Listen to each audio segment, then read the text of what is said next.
ഇടുക്കി വണ്ടിപ്പെരിയാർ ചുരക്കുളത്ത് 6 വയസ്സുകാരിയെ പീഡിപ്പിച്ച് കൊലപ്പെടുത്തിയ കേസിൽ സ്പെഷ്യൽ പ്രോസിക്യൂട്ടറെ നിയമിക്കുന്നത് വൈകുന്നതിൽ ആശങ്ക അറിയിച്ച പെൺകുട്ടിയുടെ കുടുംബം. കേസിൽ പുനരന്വേഷണം വേണമെന്ന ആവശ്യവുമായി ഇടുക്കി എംപി ഡീൻ കുര്യാക്കോസ് മുഖ്യമന്ത്രിയെ കണ്ടു. പ്രതിയെന്ന് പോലീസ് കണ്ടെത്തിയ അർജുനെ വെറുതെ വിട്ടുള്ള കോടതി നടപടിക്ക് പിന്നാലെയാണ് കുടുംബം ഹൈക്കോടതിയെ സമീപിച്ചത്.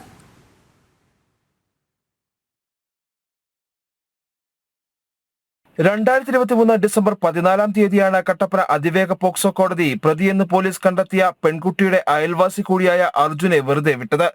അന്വേഷണത്തിലെ വീഴ്ചകളും തെളിവുകളുടെ അഭാവവുമാണ് അർജുനെ വെറുതെ വിടാൻ കാരണമായതും. പിന്നാലെ പെൺകുട്ടിയുടെ കുടുംബവും അന്വേഷണത്തിൽ വീഴ്ചയുണ്ടായി എന്ന് തുറന്നു സമ്മതിച്ച സർക്കാരും ഹൈക്കോടതിയിൽ അപ്പീൽ നൽകി. പെൺകുട്ടിയുടെ കുടുംബം നിർദ്ദേശിക്കുന്നയാളെ പബ്ലിക് പ്രോസിക്യൂട്ടറായി നിയമിക്കുമെന്ന ഉറപ്പും മുഖ്യമന്ത്രി പിണറായി വിജയൻ അന്ന് നൽകിയിരുന്നു.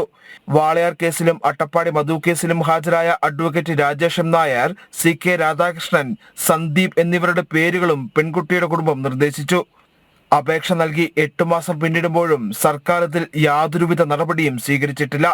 ഈ സാഹചര്യത്തിലാണ് കുടുംബത്തിന്റെ ആശങ്കകളും പുനരന്വേഷണം വേണമെന്ന ആവശ്യവും ഡീൻ കുര്യാക്കോസ് മുഖ്യമന്ത്രിയെ നേരിട്ട് ധരിപ്പിച്ചത്. 2023 ഡിസംബർ മാസത്തിലാണ് ഇത് സംബന്ധിച്ച് സ്പെഷ്യൽ പ്രോസിക്യൂട്ടറെ നിയോഗിക്കുമെന്നും ആ കുടുംബം ഉന്നയിച്ചിട്ടുള്ള ആവശ്യങ്ങൾ പരിഹരിക്കുമെന്നും സംസ്ഥാനത്തിന്റെ മുഖ്യമന്ത്രി ശ്രീ പിണറായി വിജയൻ തന്നെ പറഞ്ഞിട്ടുണ്ട്. പക്ഷേ ഇതുവരെയും അതിൽ പരിഹാരമായിട്ടില്ല. അതുകൊണ്ട് സർക്കാരിന്റെ ശ്രദ്ധയിലേക്ക് മുഖ്യമന്ത്രിയെ നേരിട്ട് കണ്ട് ഞാൻ കഴിഞ്ഞ ദിവസം വണ്ടിപ്പെരിയാർ കേസിൽ ആ കുട്ടിക്ക്, ആ കുടുംബത്തിന് നീതി ലഭിക്കുന്നതിന് വേണ്ടിയിട്ടുള്ള പുനരന്വേഷണം ഉൾപ്പെടെയുള്ള കാര്യങ്ങൾ, സ്പെഷ്യൽ പ്രോസിക്യൂട്ടറെ നിയോഗിക്കുന്ന ഉൾപ്പെടെയുള്ള കാര്യങ്ങൾ, ആ കുടുംബത്തെ വിശ്വാസത്തിലെടുത്തുകൊണ്ട് ഈ കാര്യത്തിൽ ഒരു തീർപ്പുണ്ടാക്കുന്നതുവരെ ഉൾപ്പെടെയുള്ള കാര്യങ്ങളെ സംബന്ധിച്ച് മുഖ്യമന്ത്രിയോട് നേരിട്ട് കണ്ട് കാര്യങ്ങൾ ആവശ്യപ്പെട്ടിട്ടുണ്ട്. മുഖ്യമന്ത്രി അത് അനുഭാവപൂർണ്ണം പരിഗണിക്കാമെന്ന് പറഞ്ഞിട്ടുണ്ട്. കഴിഞ്ഞ മാർച്ചിൽ പെൺകുട്ടിയുടെ കുടുംബം പ്രോസിക്യൂഷന്റെ നിയമന കാര്യങ്ങൾ തിരക്കിയപ്പോൾ വിഷയം മുഖ്യമന്ത്രിയുടെ പരിഗണനയിൽ എന്ന മറുപടിയാണ് ലഭിച്ചത്. കേസ് നീണ്ടുപോയാൽ പ്രതിയെന്ന് കണ്ടെത്തിയ അർജുന് രക്ഷപ്പെടാനുള്ള സാധ്യതകൾ വർദ്ധിക്കുമെന്ന ആശങ്കയും പെൺകുട്ടിയുടെ കുടുംബത്തെ അലട്ടുന്നു. കാരണം നമ്മുടെ ഈ കൊലപാതകം നടന്നിട്ട് 3 വർഷം പിന്നിട്ടു. കൊലയാളി ശിക്ഷിക്കപ്പെട്ടിട്ടുമില്ല.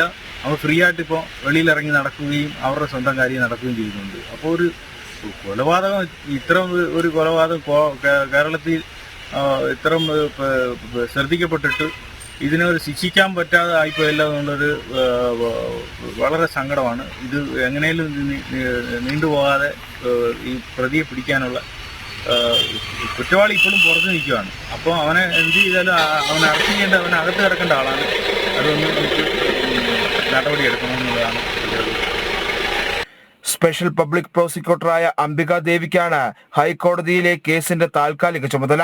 പെൺകുട്ടിയുടെ കുടുംബം ആവശ്യപ്പെട്ട പബ്ലിക് പ്രോസിക്യൂട്ടറെ നിയമിക്കാതെ കേസ് അട്ടിമറിക്കാനുള്ള ശ്രമമാണ് നടക്കുന്നത് എന്ന ആരോപണവും ഒരു കോണിൽ നിന്നും ഉയരുന്നുണ്ട്. ജനം, ഇടുക്കി.